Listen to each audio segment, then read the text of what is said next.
Minister Shikli, thank you for hosting this conference. And all of you, distinguished guests who have come here, I want to start with two words. Thank you. Thank you for coming to Jerusalem. Thank you for standing with Israel. Thank you for standing with the Jewish people. Thank you for standing with the forces of civilization against the forces of barbarism.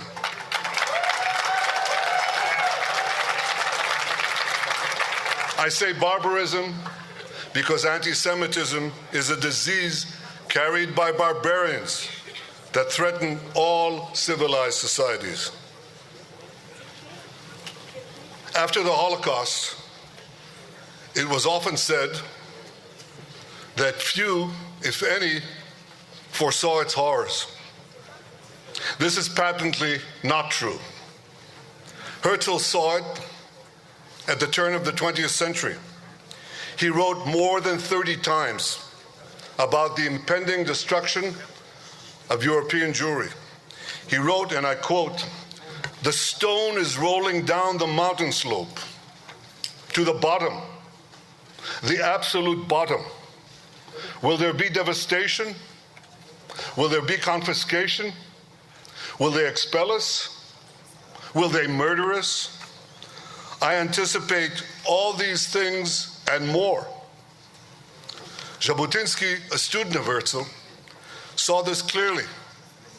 In 1938, he stood in Warsaw and issued a final desperate call to his fellow Jews. He said, "You are blind, you do not see, but those who do see, save yourselves, leave now."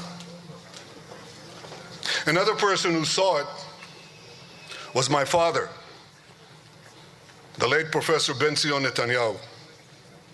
He issued his own prescient warning 5 years earlier, in 1933, with the rise of Hitler. He was 23 years old, and he wrote what appears, in hindsight, to be an astonishing prophecy. I quote, "Racial anti-Semitism is inciting a global war against the existence of the Jews as a race that poisons human society. If racial anti-Semitism spreads, it will not only endanger Jewish rights, but the existence of Jewish people everywhere. In the face of the Holocaust facing the Jewish people, the Holocaust," my father wrote, "our role is to repeatedly remind the entire world what Germany is inculcating to its own sons. We can only crush racial anti-Semitism if we prove that German racism is not directed at Jews alone. We must convince others that Hitler's attacks on the Jews of Germany is an attack on human society as a whole." End quote.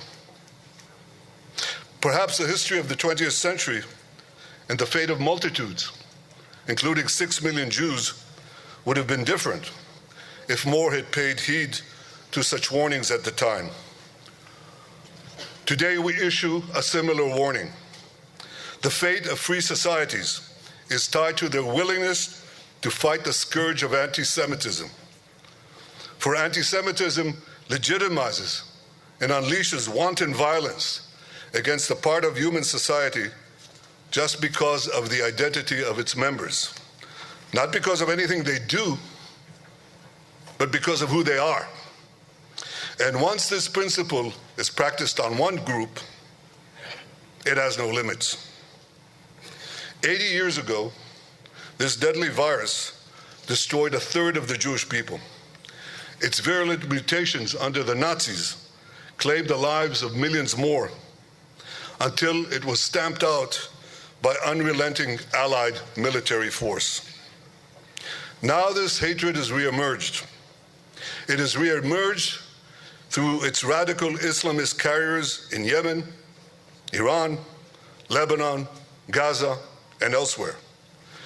These anti-Semites wish to destroy not only the Jewish state, They seek to destroy the forces of modernity in the Arab and Muslim world. They seek to drag it back to a primitive and violent medievalism. Nowhere was this fanaticism better demonstrated than on October 7th. The Hamas monsters who attacked us on that day beheaded our men, raped our women, and burnt our babies. They took 251 innocent people hostage, including grandmothers, including their grandchildren. We brought back 196 of these hostages, 147 of them alive. We are determined to bring all of them home. But here's what we learned that day, for those who needed to learn it. We learned that if they could, these savage Hamas killers would murder all of us, down to the last man, woman, and child. And this hatred, as Chancellor Scholz of Germany told me, he said, they're not different from the Nazis. They're exactly the same as the Nazis. That is true. But today, the Jewish people are in a different position from where we were on the eve of the Holocaust. The Holocaust comprised of 5,000 October 7th. 5,000. The scattered and defenseless Jewish people were totally powerless to resist it. This is not the case today. Today we have a state. Today we have an army. Today we can defend ourselves. And today we do defend ourselves. Our brave soldiers, our brave, incredibly brave soldiers, rolled back the terrorist tide. They boldly fight against our would-be destroyers. For 18 months, they have fought like lions on 7 fronts.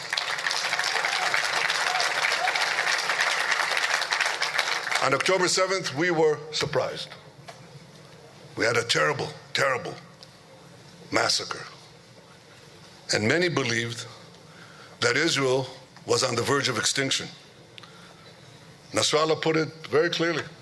He said the Jewish state, the Jewish army, that's no more than a spider's web, and it could be easily swept aside.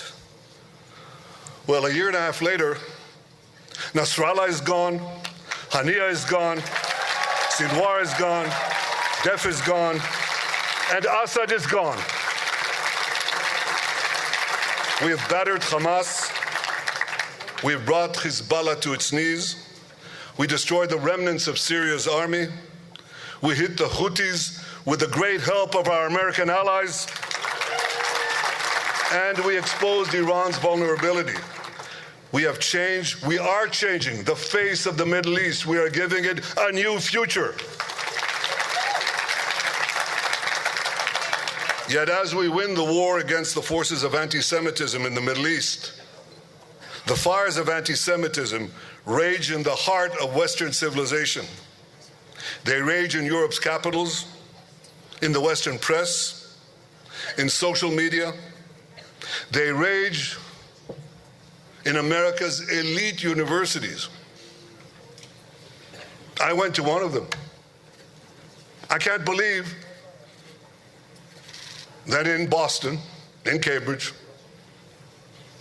in MIT where I went to school, in nearby Harvard, in Columbia in New York, and elsewhere,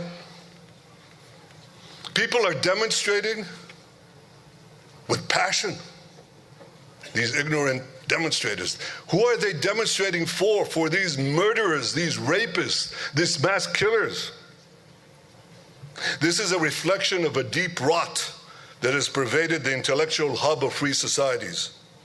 And this vilification of Israel, the Jewish people, and Western values has been propagated by a systemic alliance between the ultra-progressive left and radical Islam. It must be resolutely fought by civilized societies to safeguard their future. This is why we must all commend President Trump's decisive actions against anti-Semitism, and we must pressure other governments to do the same. I know that you share this resolve to fight anti-Semitism. That's why you're here.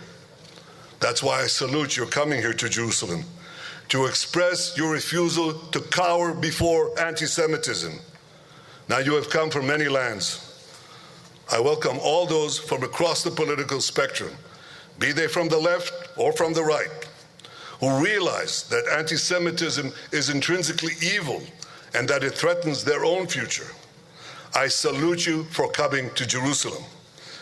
And as for the Jewish people, well, many wonder why anti-Semitism has persisted from the Middle Ages down to modern times. The answer to this is complex, but it has two powerful and prominent elements. Throughout the course of their wanderings, the Jewish people suffered from a deadly duality. They were prominent, but they were also weak. And this deadly duality invited envy and aggression with horrendous consequences down the ages. The nations of the world have long been habituated to regard the Jew as a helpless victim, totally powerless before plunder, pillage, and pogrom. Well, you know from your own lives and from the lives of nations, old habits die hard. Sometimes it takes more than a generation to effect a change of perception. Our tormentors are now undergoing a change of perception. They realize a simple truth. We are no longer powerless. We are no longer weak. As Herzl predicted in 1896, the Maccabees, he said, the Maccabees will rise again. The Jews who wish for a state will have it. We shall live at last as free men on our own soil. The world will be freed by our liberty, enriched by our wealth, magnified by our greatness. And whatever we accomplish there for our own welfare will powerfully benefit all of humanity. All this has happened. Israel is a fount of innovation, of progress, which we share with all of humanity. But the most important change is this. Our soldiers are truly the modern Maccabees. We refuse to surrender to terrorism. We do not bow our head to anti-Semitism. We fight back. We do so on the battlefields of the Middle East. And with your help, we will fight anti-Semitism on the intellectual and political battlefields of the world. There is only one basic requirement for winning this war. I was recently in Washington, where I met President Trump. But I took time to meet 50 Jewish students, the leaders of tomorrow. They told me how they were being harassed on campus, violently harassed. One student told me that he was facing the dean of the university, who invited one of the Hamas killers to give a lecture in an elite American university. And I said, well, what are you doing about it? He said, I'm suing him. I said, good for you. This is exactly what you should be doing. Do not apologize. Do not bow your head. Stand strong. Stand together. And I say this to all of you. Thank you for your clarity. Thank you for your courage. God bless you all. God bless the Jewish people. And God bless the many friends of Israel here and around the world. Thank you.